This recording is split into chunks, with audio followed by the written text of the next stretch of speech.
అందరికీ వరలక్ష్మి వ్రతం శుభాకాంక్షలు. Welcome to mummy daddy vlogs. Marriage అయినాక ఇది నా మొదటి వరలక్ష్మి వ్రతం పూజ. మార్నింగ్ లేవగానే తలంటు స్నానం చేసుకొని కాళ్ళకి పసుపు రాసుకొని నైవేద్యాలు వండుకున్నాను అమ్మవారికి. తర్వాత చక్కగా చీర కట్టుకొని చెంబుతో వాటరు ఇంటి ముందు పెట్టి ముగ్గు పైన పువ్వులు వేశాను. ఇంటి మొత్తం ధూపం వేసుకున్నాను. ఆ వీడియో స్కిప్ అయ్యిందండి. తర్వాత అమ్మవారికి అలంకరణ చేసుకున్నాను.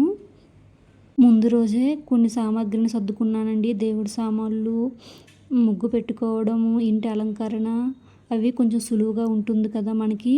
మార్నింగ్ లేవగానే ఇవంతా చేసుకున్నాను. అమ్మవారికి అలంకరణ అయిపోయింది. ఇప్పుడు కలశం తయారు చేస్తున్నాను. కలశం పైన జాకెట్ క్లాత్ పెడతాం కదండి, అది నా చేయడం రాలేదు, మా వారు చేశారు. నేను చేస్తాను అనుకొని అదే మాట్లాడుతున్నాను అక్కడ. తర్వాత తోరణాన్ని రెడీ చేసుకుంటున్నాను. కలశానికి పసుపు కుంకుమ బొట్లు పెట్టి గాజులు పువ్వులు నా దగ్గర ఉన్న ఆభరణాలతో కలశాన్ని అలంకరించుకుంటున్నానండి. ముందు రోజునే ముత్తైదులకు ఏమేమి ఇవ్వాలో వాయనమో అవన్నీ ఒక దగ్గర పెట్టేసుకున్నాను. ఇప్పుడు దారానికి పసుపు రాసి అమ్మవారికి తాళిని రెడీ చేస్తున్నాను. అమ్మవారికి పట్టీలు, అలానే ఇక్కడ వెండి కాసు తీసుకున్నానండి, బంగారం కాసు దొరకలేదు. ఇగోండి పులిహార, శనగలు, దద్దోజనం, సేమియా పాయసం, బూరెలు వండానండి అమ్మవారికి నైవేద్యంగా. అన్ని ప్రసాదాలు కూడా అమ్మవారి దగ్గర పెట్టుకుంటున్నాను. ఇంకా అమ్మవారికి వాయనంగా ఇవ్వడానికి చీర, గాజులు, తమలపాకు, చెక్క, కాయిన్, అరటిపండు పెట్టేసుకున్నాను.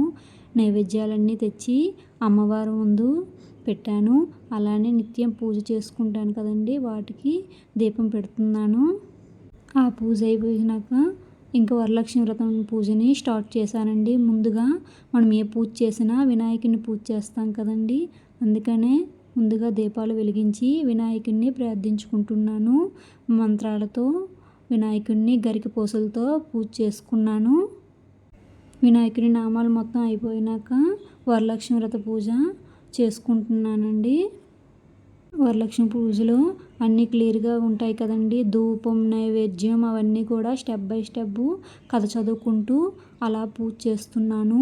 లక్ష్మీ అమ్మవారికి ఏదైనా తప్పు ఉంటే క్షమించమ్మా, నాకు తెలుసో తెలియక తప్పు చేసి ఉంటే అని లెంపలు వేసుకున్నాను. అలానే మా వారు నేను కలిసి పూజ అయినాక అమ్మవారికి హారతి ఇచ్చి తీసుకున్నాము. తర్వాత మా వారి దగ్గర ఆశీర్వాదం తీసుకున్నాను. మా వారు కూడా పూజలో కూర్చున్నారు, బట్ వీడియోలో కనిపించలేదు.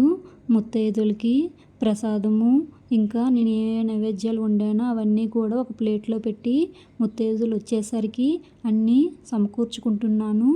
ముత్తైదులు రాగానే వాళ్ళకి హారతి ఇచ్చి వాళ్ళ రూపంలో లక్ష్మీదేవిని ఊహించుకొని రావమ్మ మహాలక్ష్మి మా ఇంటికి అని వాళ్ళకి పాదాలకి కాలు కడిగి పసుపు రాసి బొట్లు పెట్టి వాయనం ఇచ్చి వాళ్ళ దగ్గర ఆశీర్వాదం తీసుకున్నాను.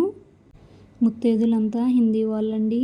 నాకు హిందీ రాదు, వాళ్ళకి తెలుగు రాదు, బట్ నేను ఏం చేసినా సరే అన్నిటికీ కూడా ఓకే చెప్పారు. ఏది కూడా నో చెప్పలేదు. అది నాకు చాలా బాగా నచ్చిందండి. ఎక్కడికి వెళ్ళినా మన సాంప్రదాయాలని విడిచిపెట్టకూడదనే ఉద్దేశంతోనే నేను అన్నీ చేసుకున్నానండి పూజని. ఫ్రెండ్స్ కూడా అమ్మవారి దగ్గర పూజ దీవెనలు అందుకున్నారు. ఇస్తున్నమ్మ వాయనం అంటే వాళ్ళు తీసుకున్నానమ్మ వాయనం అని హిందీలో చెప్తున్నారు. వాళ్ళకి హారతి ఇచ్చి కాళ్ళకి నమస్కారం చేసుకున్నానండి, దీవించమని చెప్పాను. మా వారు ఆఫీస్ కోలీగ్స్ వాళ్ళకి కూడా తాంబూలాలు ఇచ్చుకున్నానండి. మొత్తం 5గురికి తాంబూలాలు ఇచ్చాను. చూడండి ఎంత చక్కగా ఉన్నారో అమ్మవారు. మీకు కూడా నచ్చితే మన ఛానల్ని ఫాలో అవ్వండి. ఇంతవరకు మన వీడియోస్ చూడని వాళ్ళు కొత్తగా చూసినట్లయితే మన ఛానల్ని సబ్స్క్రైబ్ చేసుకోండి.